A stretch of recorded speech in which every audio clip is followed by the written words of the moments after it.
Hello everyone, and welcome back to my channel. Today we're going to focus on three very important English prepositions, in, on, and at. These are small words, but they can cause a lot of confusion. Many learners mix them up because in their own language the rules are different. In this video, I will explain each preposition step by step with many examples from daily life. We will look at how to use them for places, for time, and in common expressions. I will also compare them so you can really see the difference. By the end of this lesson, you will feel much more confident when using I, N, O, N, and AT in English. So, let's begin with the first one. IN, we use in when something is inside a space or surrounded by boundaries. Think of it like being inside a box, inside a room, or inside limits. Examples with places. I am in the kitchen. She is in the living room. The children are in the garden. He is in the car. They are in the classroom. With countries and cities, I live in Canada. She was born in Morocco. My cousin studies in Paris. They work in New York. With containers, the keys are in the bag. There is water in the bottle. I put my phone in my pocket. There is money in the box. With time, I was born in July. She finished school in 2010. They will travel in the summer. The project will be ready in 2 weeks. With expressions, be patient. I'll be ready in a minute. He finished the exam in an hour. We are interested in learning English. Common mistake. I am at Canada. I am in Canada. Now that you understand IN, let's move to another preposition. On. This one is different because it is not about being inside, but about being on top of a surface or connected to something. So after being inside with IN, let's now talk about on the surface. With on, we use on when something touches a surface. Examples with surfaces. The book is on the table. There's a picture on the wall. She is sitting on the chair. The glass is on the shelf. With transport, she's on the bus. He is on the train. We are on the plane. But remember, for a car, we say in the car, not on the car. With communication, he is on the phone. I saw it on TV. The program is on the radio. With days and dates, I have a meeting on Monday. My birthday is on July 5th. We met on Christmas Day. With expressions, congratulations on your success. He is working on a new project. Don't give up on your dreams.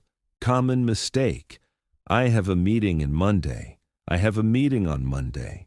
So far, we have learned two things. In equals inside a space. On equals on a surface or a day date. But what if we want to talk about an exact point, a very specific location, or a very precise time? That's when we use the preposition at. Let's look at it now. We use at for specific points, either in time or place. With locations, I am at the bus stop. She is waiting at the door. We are at the station. There is someone at the window. With addresses, I live at 25 King Street. Notice the difference. I live in Canada. I live in Toronto. I live at 25 King Street. With time. The meeting starts at 9 o'clock. She arrived at midnight. I usually wake up at 7:30. With events, I met him at the party. We had fun at the concert. They are at the wedding. With expressions. She is good at English. He laughed at my joke. Don't shout at me. Common mistake. I am in the door. I am at the door. Let's quickly review everything we learned today with this table. We have three prepositions, in, on, and at. First, look at in. We use in when something is inside a space, like in the kitchen, in the car, or in the bag. We also use IN for countries and cities, for example. She lives in Canada. He works in Paris. For time, IN is used with longer periods such as months, years, or seasons. I was born in July. We will travel in the summer. And finally, common expressions, interested in something, good in math. Next, let's look at on. On is used when something is on a surface. The book is on the table. There's a picture on the wall. It is also used for public transport, on the bus, on the train, on the plane. For communication, we say on the phone, on TV, on the radio. When it comes to time, on is used with specific days and dates. I have a meeting on Monday. My birthday is on July 5th. Some useful expressions are work on a project, congratulations on your success. Finally, we have AT. We use AT for exact points or locations. I am at the bus stop. She is at the door. We are at the party. With time, AT is used for exact hours. The class starts at 9 o'clock. He arrived at midnight. And with expressions, you can say, good at English, laugh at a joke, angry at someone. So to summarize, IN equals inside a space or a long period of time. ON equals on a surface or for days and dates. AT equals a specific point in time or place. Congratulations, you made it to the end of this lesson. Today we explored 3 of the most important prepositions in English: in, on, and at. These small words may look simple, but they are used in almost every sentence of daily English. If you understand them well, your English becomes more natural, more accurate, and more fluent.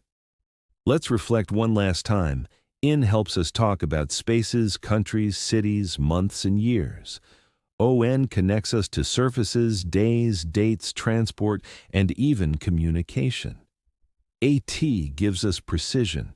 It points to exact locations, exact times, and specific events. Why is this so important? Because when you use these prepositions correctly, people will understand you clearly. You will sound more confident, and you will avoid the typical mistakes that many learners make. Now, here is my advice for you. Don't just watch this video once and forget it. Repeat the examples. Write your own sentences with in, on, and AT. Use them when you speak with your friends, your teacher, or even when you think in English. For example, tonight you can say to yourself, I am in my room. My phone is on the table. I am learning English at this moment. Simple sentences like these will train your brain to use the prepositions naturally. Also, try to notice them in English movies, in songs, in books.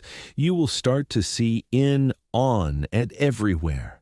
And every time you notice them, your brain will remember the rules better.